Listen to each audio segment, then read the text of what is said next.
Welcome back. In this video, we'll explore the use of variables in handling and studying data. Specifically, we'll focus on two key types of variables, independent and dependent. We'll explain what they are, why they matter, and how they apply to nonprofit organizations and registered charities. Variables are essential characteristics found within sets of data.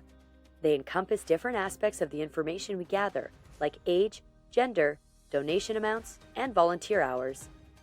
Unlike constants, which never change, think of the speed of light, variables can adapt and vary. In other words, data organized into variables or categories can change over time. Two important types of variables used for research are variables we call dependent and independent. Dependent variables are central in research and analysis because they represent the phenomenon or change you want to understand or explain. Ask yourself, what is this study really about? Most likely, your answer points to the dependent variable. For example, suppose you want to study how an organization can increase volunteer numbers. In this case, the dependent variable is the changing number of volunteers. It's called dependent because various factors like available free time, attitudes, motivations, values, and education level can influence it. These factors affect the outcome or variation in the dependent variable. On the other hand, independent variables are factors that influence changes in the dependent variable. While dependent variables are influenced by other factors, independent variables do the influencing.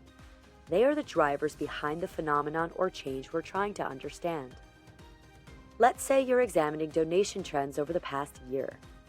Independent variables could include factors that might impact donation patterns, like donors' disposable income, which could affect their willingness and ability to give.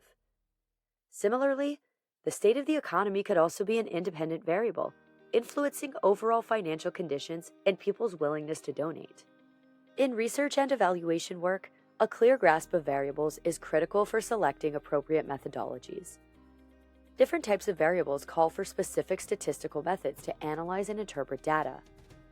A shared understanding of variables reduces confusion and misinterpretation of results. It also simplifies the analysis by requiring researchers to think carefully about what they're studying and how. Imagine a nonprofit aiming to understand what factors influence donations to their educational program. They start by defining their research question. Why do people contribute to the educational program? What factors lead to higher donation amounts?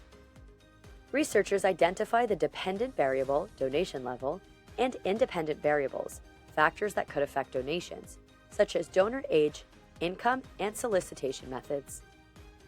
They gather data from donor records, surveys, and marketing reports, and then use statistical methods to examine relationships between the dependent and independent variables. Through analysis, they may discover that higher donations are more likely when donors have higher incomes or when specific solicitation methods, like email campaigns, are used. This analysis helps the organization pinpoint areas for improvement, develop targeted strategies, and allocate resources effectively, such as focusing on email marketing and tailoring messages to appeal to higher income donors. By understanding and effectively using variables, nonprofits can identify influential factors, uncover patterns in their data, and make informed decisions to achieve their goals and enhance their impact.